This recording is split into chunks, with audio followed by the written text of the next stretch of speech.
이미 육신이 되시다. 14절 말씀 띄워주세요. 이 14절 말씀 그대로 말씀이 육신이 되어 하는 이 말씀을 제목으로 해서 예수님의 이 성탄에 대해서 말씀을 전하려고 합니다. 해마다 12월 25일이 되면 우리는 성탄절이라 해서 하나님 앞에 감사하고 영광을 돌리는 성탄절기로 우리가 지키고 있습니다. 근데 이제 이 성탄절은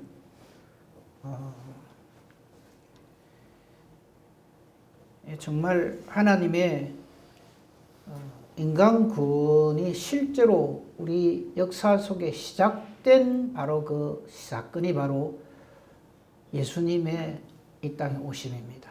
예수님 이 땅에 오시는 것은 물론 하나님의 그 사자들이 인간 세상에 이렇게 나타나고 역사하고 말씀 전하고 이렇게 하죠. 근데 예수님이 오시는 것은 정말 특이하게 오십니다. 우리 사람의 모습으로, 갓난아기의 모습으로, 우리 인간이 태어나는 것과 똑같은 모습으로 그렇게 오시거든요. 이건 하나님의 정하심입니다. 하나님이 이렇게 우리를 구원하시겠다 해서 되어지는 겁니다. 우리가 그렇게 해주세요 이래 한 게 아니고요. 근데 이제 이 예수님의 오시는 이 모습을 보면서 사탄 마귀 그리고 그 하수인들은 이걸 공격을 합니다. 우선 봅시다. 하나님이라 하면서 어떻게 인간의 모습으로, 그것도 사람의 모습인데 갓난아기의 모습으로 올 수 있냐. 이해가 안 된다는 거죠. 지금도 그래 공격합니다. 그 다음에 또 하나, 성경에서 진리 중에 진리라고 우리가 신앙으로 고백하는 동정녀 마리아에게서 나시고, 우리 신앙 고백할 때 동정녀 마리아에게서 나시고, 그게 성탄절이잖아요. 그죠? 그러니까 이 동정녀 마리아에게서 나시고 하는 이걸 가지고 시비를 겁니다. 그걸 다 얘기하려면 시간이 너무 많이 가니까 뭐라고 공격을 하는가 하면, 그래, 마리아의 몸에서 예수가 난 거는 맞다. 근데 저희가 무슨 알을 낳나 이게. 그죠? 여러분, 저희가 알을 낳았다는 이거 가지고 우리 속담 생각하시면 안 됩니다. 저희가 알을 낳아도 할 말이 있다더만은 이런 식으로, 그런 식으로 그쪽으로 갖다 붙이면 안 됩니다. 그러니까 말이 안 되잖아요. 여자 혼자 무슨 알을 가져. 그러니까 이것은 엉터리라는 거죠. 그래서 만들어낸 희한한 이야기가, 마리아가 로마 군병에게 겁탈을 당했대요. 실제로 그래 합니다. 그래서 태어난 아이가 예수다. 그게 지금 이 기독교를 부정하고 부인하는, 예수님을 부인하는 사람들에게는 이게 정설로 되어 있습니다. 왜냐하면 그게 상당히 자기들이 생각할 때 과학적이거든. 아니, 저희가 환자 무슨 알을 낳아요? 말 되는 소리를 해야지. 이거거든요. 그러니까 예수님이 동정녀의 몸에서 탄생했다는 것은 하나님의 암호란 말이죠. 그렇게 태어난 아기가 바로 남자의 후손이 아니라 여자의 후손으로 오시는 바로 그 아이가 우리의 구주 메시아시다. 이 창세기 3장 15절에 약속을 딱 했단 말이에요. 남자의 후손이 아니고 여자의 후손으로 올 그가. 그러니까 남자와 여자의 결합 없이 태어난 인간이 있으면 손 한번 들어보세요. 아무도 없단 말이에요. 전부 우리는 그렇게 아버지와 어머니의 이 관계를 통해서 우리가 다 존재를 하지. 우리가 무슨 아메바도 아니고, 그죠? 혼자서 톡 이렇게 태어난 인간은 있을 수가 없단 말이죠. 그러니까 예수님은 남자가 아니고 동정녀, 처녀 혼자 있는데 그냥 알을 낳았다. 그거를 믿음이 없는 사람거든. 그걸 누가 인정을 하겠어요? 말도 안 되는 소리를 한대요. 근데 우리가 믿고 있는 이 진리, 이 기독교는 처음부터 안 믿는 사람들이 볼 때는 이게 말도 안 되는 소리예요. 허무맹랑한 소리예요. 태초에 하나님 천지를 창조하셨대요. 그래서 지금 이 모든 게 있대요. 하나님께서 믿음을 주시지 않으면 절대 안 믿어집니다. 말이 되는 소리를 해야지. 그런 걸 가지고 공격을 하는 거예요. 제가 몇 번이나 말씀드렸는데 성경 말씀 중에서 하나님이 역사하신 그 기사들 중에서 우리 인간의 지혜로 두뇌로 인정되는 거 한 개라도 있으면 말해보세요. 보리떡 5개, 물고기 2마리가 5천 명이 먹고도 그냥 12강절에 남았대요. 그럼 뭐라는지 압니까? 아시잖아요. 한 개도 안 먹고 그냥 부사도 반에 반강절이도 안 나오는데 무슨 그거 배불리 먹고 12강절이 남았다. 이게 좀 이렇게 얘기를 해도 좀 이렇게 믿어지는 거기가 그래도 끄덕끄덕해지는 건데 수긍되는 이야기를 해야지. 기독교인들은 너무 심해도 심하다 이거. 죽은 사람이 살았다 그러고 그 자꾸 과학적인 시각을 가지고 하나님 말씀을 보면은 이런 엉터리 글이 없어요. 이건 수은 사기예요. 세상 말로 하면.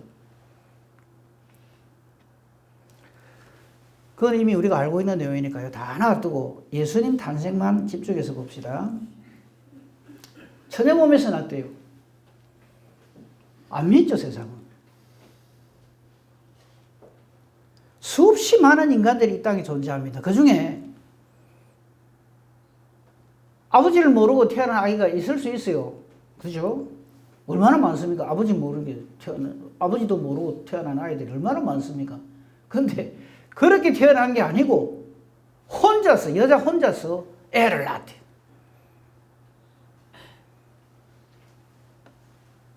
그건 하나님의 약속입니다.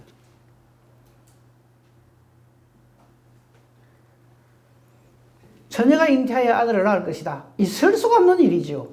그런데 그걸 통해서만이 메시아는 오신다는 거죠.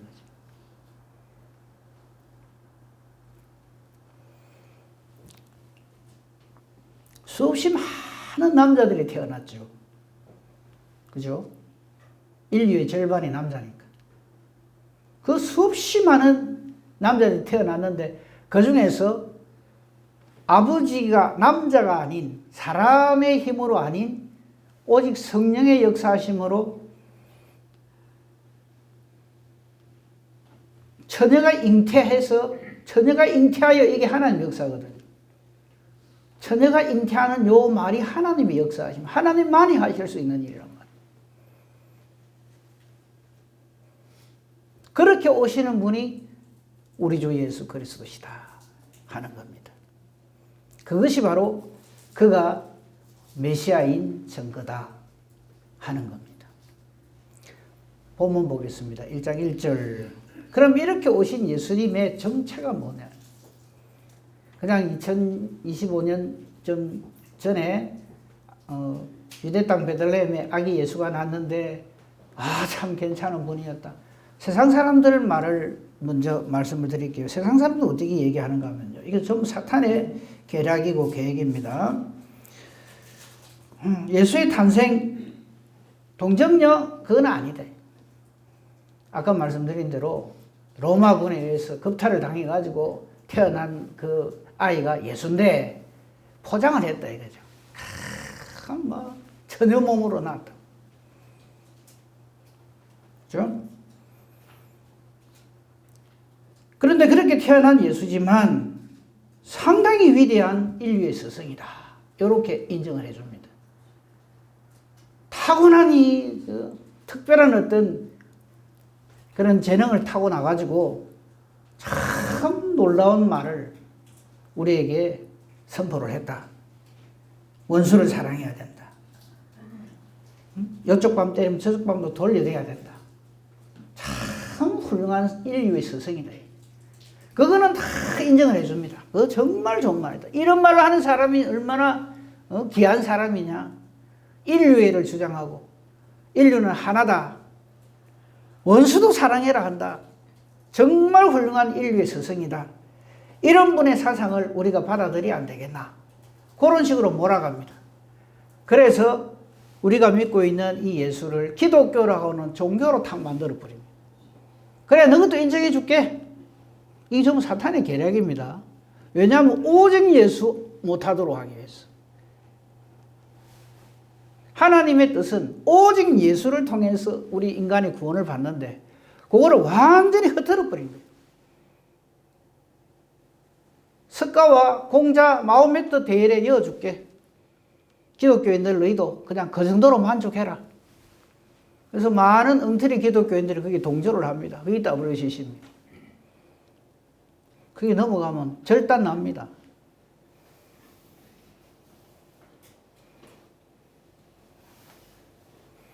그렇게 주장하는 사람들은 종교는요, 사람이 만들어낸 거고, 인류가 서로 돕고 서로 화목하게 좋게 지내면 그게 종교의 목적이다. 요래 주장하는 사람들은 전부 그렇게 주장을 하고 거기에 동조를 합니다. 또 성경은 그래 말 안 하거든요. 그 성경은 어떻게 말하느냐? 성경은 성경에서 어떻게 말하는 걸 봐야죠. 1절 보십시다. 태초에 말씀이 계시는데 이 말씀이 하나님과 함께 계시고 이 말씀이 하나님이다. 중간에 있는 거 다 생략합시다. 14절. 그런데 이 말씀이 육신이 됐어. 사람이 됐다. 이게 하나님의 기적입니다. 하나님의 역사입니다. 물론 저는 이제 하나님이 하신 일에 대해서 기적이다 이런 말하는 거 별로 좋아 안 합니다. 우리한테나 기적이지. 하나님은 말씀으로 모든 걸 존재하게 하셨는데 그걸 뭐 새삼스럽게 와 하나님 기적이 놀랍다 이래서 하면 안 돼요. 말씀이 육신이 되어 이거는 하나님께는 일도 아니고요. 하나님만이 하실 수 있는 겁니다. 이 태초에 계신 하나님으로 계신 이 말씀이 이 땅에 오실 때 어떻게 오시는가 하면 우리처럼 요래 육신을 입고 오신다. 이거 하나님 정해놓으신 거예요. 하나님이 갑자기 생각해내가 하신 게 아니고 말씀이 육신이 되어 우리 가운데 거하심에 저걸 성탄절이라고 합니다. 그죠? 저기 집중을 해야 돼요. 지난주에도 잠깐 말씀드렸는데 뭐 산타크로스 할아버지, 루돌프 사슴고 뭐 울면 안 돼 이런 소리 하지 말고요. 저기에 집중해야 됩니다. 하나님의 말씀이 우리와 같은 육신을 입고 우리하고 같이 계셨다 이 말이에요. 그죠? 임마누엘이라 이거죠. 우리가 그의 영광을 보니 아버지의 독생자의 영광, 은혜와 진리가 충만하더라. 하나님이시더라 이 말이에요. 성자 하나님이라. 저기 독생자라는 말에 대해 조금 말씀을 드릴게요. 독생자.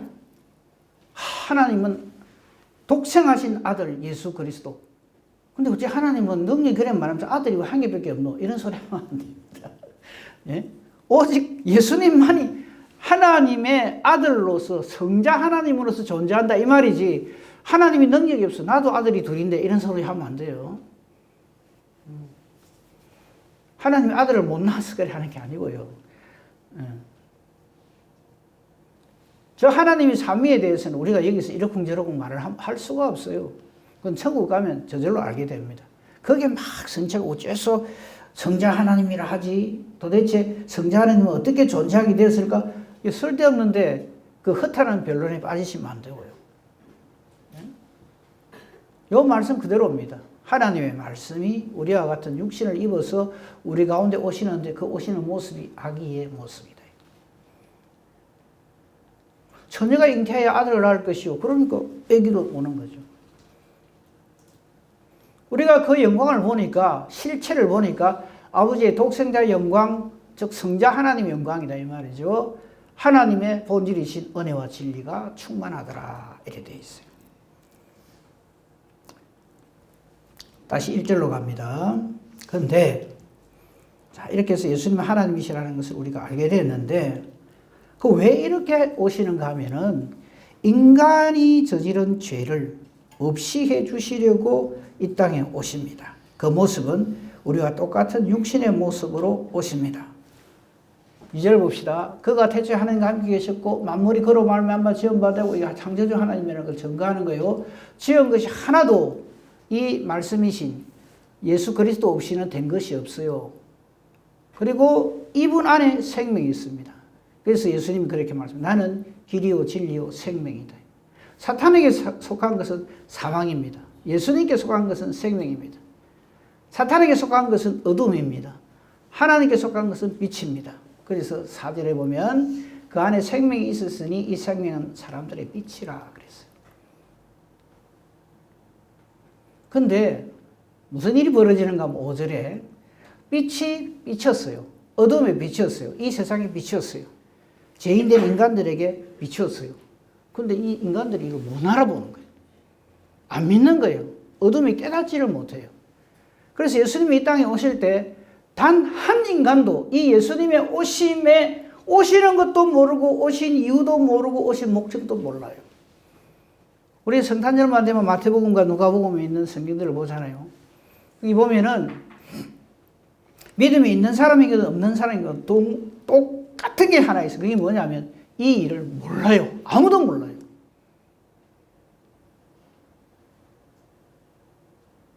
정말 몰라요. 마태복음 보면 안 찾겠습니다. 자, 예수님 오신 걸 누가 알려줍니까?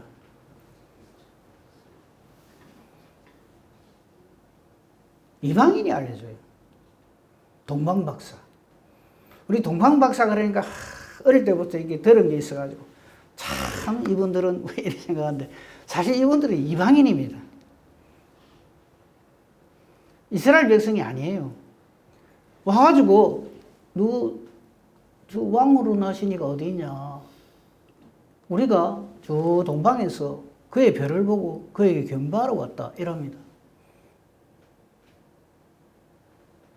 사실 동방박사들도 잘 몰라요. 그래서 예수님이 베들레헴에서 나셨는데 예루살렘으로 찾아갑니다. 이스라엘의 왕이 왔다 이래가지고. 그래서 예루살렘에 있는 헤롯 궁정에 가가지고 저 혹시 여기 왕자가 왔느냐고 이래 물어보는.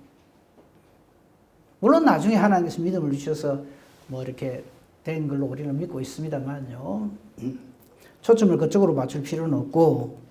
자, 그렇게 예수님이 이 땅에 오시는데 이스라엘 백성들조차도 이 아기 예수님에 대해서 모릅니다. 듣고 선동이 일어납니다. 이 우째된 일이거든요. 사탄의 하수인으로서 유명한 역할을 한 사람이 바로 헤로드 왕이죠. 헤로드 왕은 이 말을 딱 들었을 때 메시아가 왔구나 하는 걸 알아요. 그래서 성경학자들이 이런 사람들을 불러가지고 뭐라고 물어봅니까? 그리스도가 어디서 나겠냐? 이런 물어봅니다. 알고 있는 거예요. 알고 있는 거하고 믿는 거하고는 전혀 다릅니다. 사탄도 예수님의 정체를 알아요. 아무도 예수님의 정체를 모를 때 마귀 사탄은 알아요. 당신은 하나님의 아들이심을 우리는 안다고.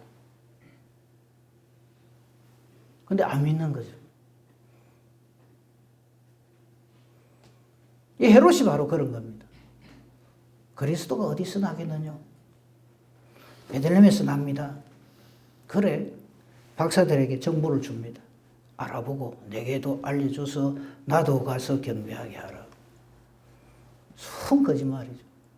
죽여버린 거예요. 쏘은 줄 알고 박사들이 다른 데로 돌아간 걸 알고 어쩝니까? 그 지경에 두 살 아래 남자애를 다 죽여버리죠.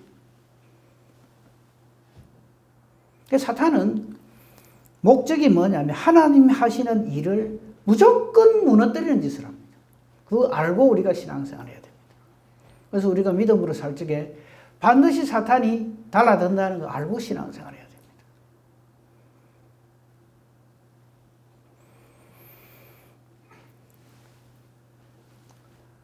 이제 5절 때문에 6절이 존재하는 겁니다. 어둠이 비쳤는데 어둠이 깨닫지를 못해요. 누가복음에 보면 마리아를 통해서 예수님이 수태될 것을 알려주잖아요. 일단 동정된 마리아는 알아야 될 거 아닙니까? 자기에게 임하게 된 이 잉태가 성령으로 잉태된 것이고 장차 예수 그리스도시고 온 인류의 죄를 감당할 분이시고 하는 거 알아야 될 거 아닙니까? 그래서 천사가 알려줍니다. 그런데 마리아가 어떻게 합니까? 아, 예, 알겠습니다. 아, 그렇습니까? 알겠습니다. 안 그러면 기다리고 있습니다. 그럽니까? 펄쩍 뜁니다. 난 남자를 모르는데 어째 내한테 이랍니다. 그게 우리입니다. 하나님의 일은 하나님이 알려주시지 않으면 우리는 아무것도 몰라요. 그래서 이 성경이 귀한 겁니다.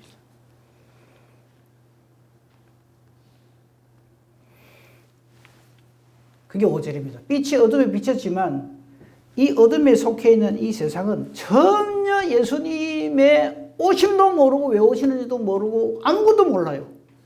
그래서 제자들조차도 예수님 우리 대속을 위해서 오셨잖아요. 세상 죄를 지고 가는 하나님 어린 양으로서 십자가 진다 할지게 막 제자들이 먼저 난리가 납니다. 반면에 예수님을 미워하는 사람들 어쩌면 저거 죽일 꼭 그러고 이쪽에서는 절대 죽으시면 안 됩니다 그러고 그 두 개를 멋지게 해결하신 것이 예수 그리스도의 십자가의 대속의 죽으심입니다. 그러니까 하나님께서 알려주시지 않으면 우리 인간은 절대 모릅니다. 예수님이 오셨는데도 아는 인간이 아무도 없어요. 십자가를 왜 지시는지 아는 인간도 하나도 없고요. 부활하신다고 그렇게 얘기하는데도 부활을 믿는 사람도 하나도 없었어요. 예수님 부활할 때니까 제일 놀라는 사람들이 제자들이에요.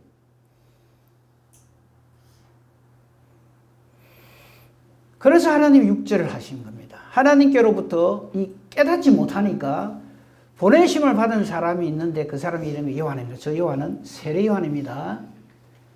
예수님이 3대 제자 요한 아닙니다. 마가 요한의 요한도 아닙니다. 저 요한은 세례 요한입니다.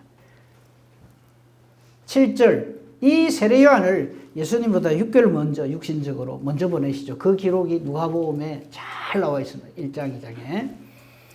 그가 증언하러 왔으니 빛에 대해서 증언합니다. 그 다음 중요한 건 8절입니다.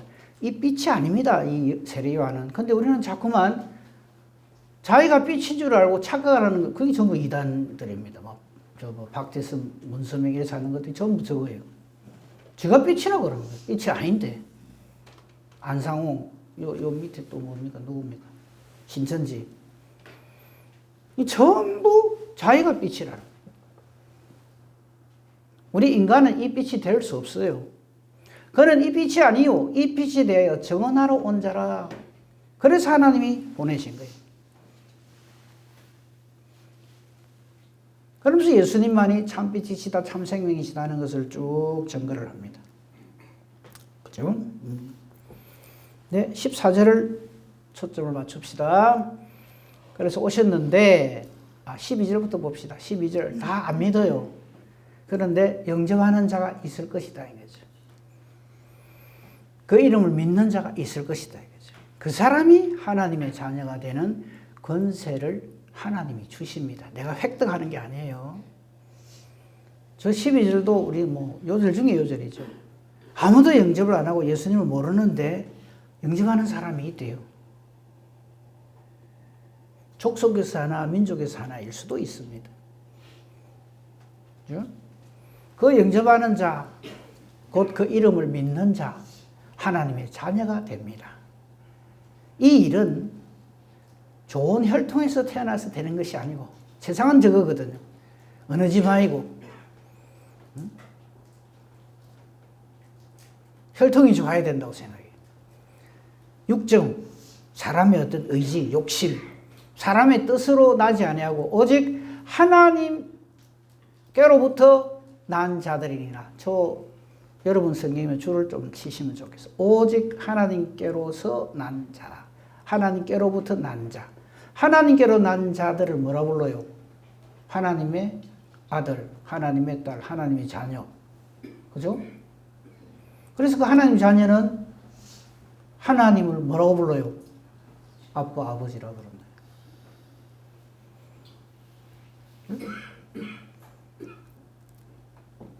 이걸 쫙 정리한 게 14절입니다. 말씀이 육신이 되어 우리 가운데 거하심에. 자, 육신을 가지고 이 땅에 태어난 남자, 여자가 얼마나 많습니까? 막 이리 헤아릴 수가 없어요. 그죠? 근데 저렇게 오신 예수님은 우리 인간의 어떠한 모습으로 왔지만 우리 인간의 어떠함이 아니라는 거죠. 우리가 그 영광을 보니 아버지 독생자 영광, 그분에게는 은혜와 진리가 충만하더라. 이 요한이, 세례 요한이 이 예수님에 대해서 증거를 하죠. 쭉 넘어가서 아까 우리 읽었던 대목만 한번 보겠습니다. 29절 보겠습니다. 세례요한의 중간 이야기도 중요하지만 다 놔두고요. 예수님하고 요한이, 세례 요한이 만나요. 요한이 예수께서 자기에게 나오심을 보고 세례받으러 오신단 말이죠. 뭐라고 얘기하는가 하면, 보라, 세상 죄를 지고 가는 하나님의 어린 양이로다. 저 표현이 성령의 감화 감동하시지 않으면 저 표현을 할 수가 없어요. 자, 누가 세례받으러 와요. 세례요한은 세례받으러 오는데 그냥 제 사함을 선언을 하고 하나님 이름으로 세례를 베풀고 지금 그러고 있단 말이에요. 근데 세례요한이 세례를 왜 베푸는지 아십니까? 세례요한이 세례를 베푼 이유.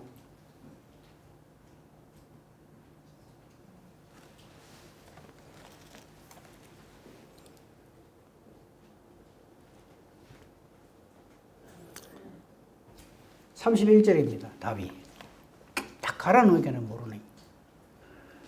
세례요한이 하는 말입니다. 나도 그를 알지 못하였으나 내가 와서 물로 세례를 베푸는 것은, 자, 세례요한이 지금 세례 베푸는 것은 그를 이스라엘에 나타내려 함이라.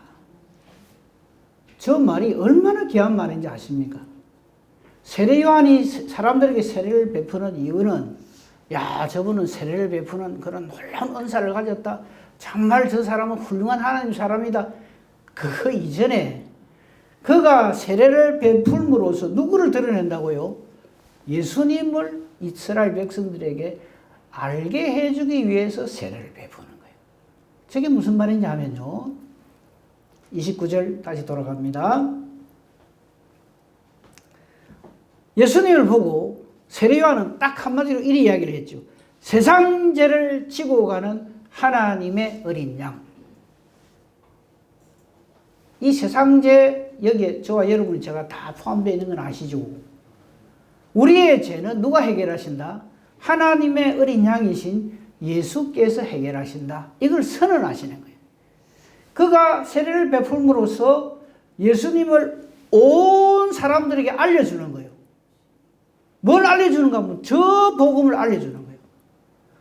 지금 이분이, 나에게 세례를 받으러 오는 이분이 바로 세상 죄를 전부 담당하신 하나님의 어린 양. 저 말도 굉장히 중요합니다. 하나님의 어린 양이란 말은 하나님이 준비하신 우리의 속죄 제물이다, 이 말이에요. 속죄 제사를 드리기 위해서는 그 제사를 드리는 사람이 제물을 갖고 와야 돼요. 그죠? 제물. 소가 됐든 양이 됐든. 그걸 가져와서 그에게 죄를 전가시킵니다. 그걸 안수한다 그래요. 안수한다 그러니까 우리가 주로 이제 목사님들이 이렇게 안수기도 하는 그게 익숙해져 있어가지고 이 안수한다는 것을 그런 쪽으로 자꾸 생각하는데, 이 제사 제도에서의 안수는 뭐냐면 죄를 전가시키는 거예요. 내가 죄가 있어요. 근데 하나님 앞에 속죄 제사를 드립니다. 그러면 내 대신 죽을 양이든 소든 거기에다가 제주가 손을 얹어요. 제사상에 올리는 거 아닙니다. 제주가 손을 올리고 자기의 죄를 고백을 합니다. 내가 이런 죄를 지었습니다. 내 죄를 용서해 주시옵소서 하고 탁 잡습니다. 그러면 그걸 희생 제물이라고 그러죠. 그래서 희생 제물이라는 거예요. 이 제물이 죽음으로써 내 죄가 어떻게 됩니까? 없어지는 거예요. 깨끗하게 되는 거예요. 히브리서에도 잘 나와 있습니다.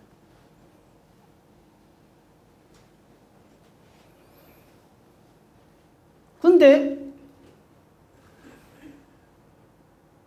예수님을 통한 우리 인간 죄의 대속의 제주는 누구시냐면 예수님이에요. 예수님 자신입니다. 그리고 스스로 또 속죄 제물이 되십니다. 큰데 제사장이 되십니다. 이 일은 하나님의 일이라는 말이 하나님이 예비하신 하나님의 어린 양이다, 이 말이에요. 하나님이 다 하시는 거예요. 우리 죄의 문제를 해결하는 거예요. 우리는요, 우리 죄의 문제를 내가 해결을 잘해서 되는 줄 알아요. 아닙니다. 우리가 죄인이라는 것은 뉴스가 아니에요. 새 소식이 아니고 원래 처음부터 그래요. 이미 추방된 그때부터 우리는 아닙니다. 이런 우리를 되게 하시는 걸 누가 하시냐면 하나님이 하신다. 하나님이 대제사장이 큰 대제사장이 되시고 하나님의 속죄 제물 되시고 그러면 이제 우리의 죄가 예수 그리스도께 전가되는 일을 해야 되잖아요. 그 일을 누가 하냐면 세례 요한이에요. 그 세례 요한이 예수님께 세례를 베푸는 것은 예수님이 죄가 있어서 세례 요한에게 세례를 받는 게 아닙니다. 그래서 세례 요한을 일컬어서 여자가 낳은 자 중에서 제일 큰 자다 하는 말이 바로 그 말이에요. 즉, 온 인류를 대표해서 온 인류의 죄를 예수님에게 딱 전가시키는 일을 누가 하느냐 하면 세례 요한이 합니다. 그래서 온 인간 대표 이 말이에요. 그 사람이 구약의 시대 사람이든 그 사람이 신약 시대 사람이든 아무 상관없이 온 인류의 죄를 예수님에게 다 담당시키시는 거. 이사야 53장 안 봐도 되겠죠. 하나님께서는 우리의 모든 죄악을 예수님께 다 담당시키셔도 돼요. 그 일을 하는 장면이 바로 예수님 세례 받으시는 거다. 그래서 이게 기가 막히는 거죠. 그래서 31절에 1장 31절에 내가 와서 물로 세례를 베푸는 것은 이 예수님을 이 세상 사람들에게 나타내게 하려고 예수님이 오셔서 이 일을 하신다는 것을 알게 하려고 세례를 베푼다.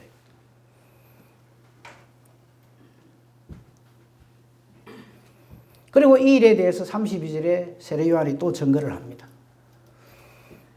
요한이 또 증언하여 이르되 내가 보매 성령이 비둘기같이 하늘로부터 내려서 그 위에 머물렀더라.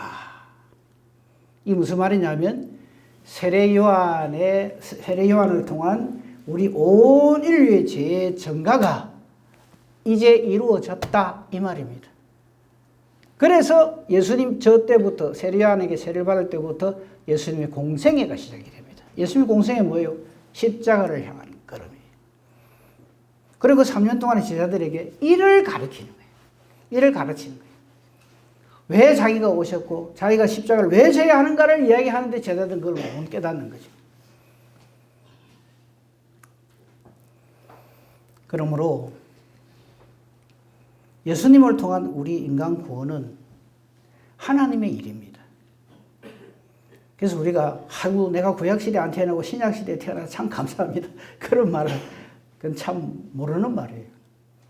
그 사람이 구약시대 사람이든 신약시대 사람이든 믿기로 작정된 자는 다 믿게 되어 있습니다. 믿는 내용은 뭡니까? 세상 죄를 지고 가는 하나님의 어린 양. 이 세상 죄 그 옆에다 가로 읽고 나의 죄 써놓으면 돼요. 내 죄를 지고 가는 하나님의 어린 양이신 우리 주 예수 그리스도.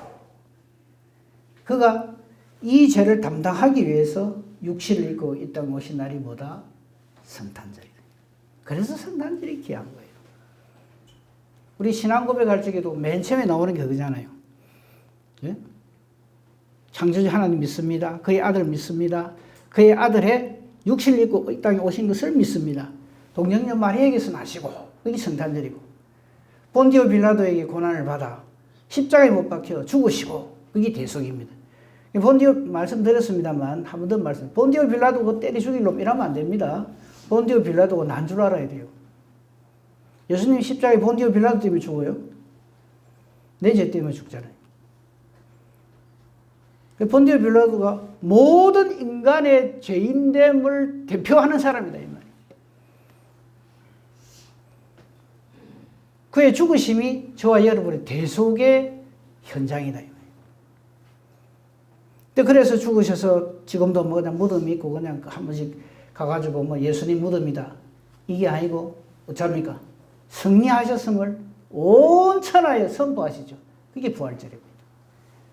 그러니까 오신 날 대강절, 그 다음에 십자가 지시는 대속제일, 그 다음에 부활하신 부활절, 그 다음에 성천하신 성천절.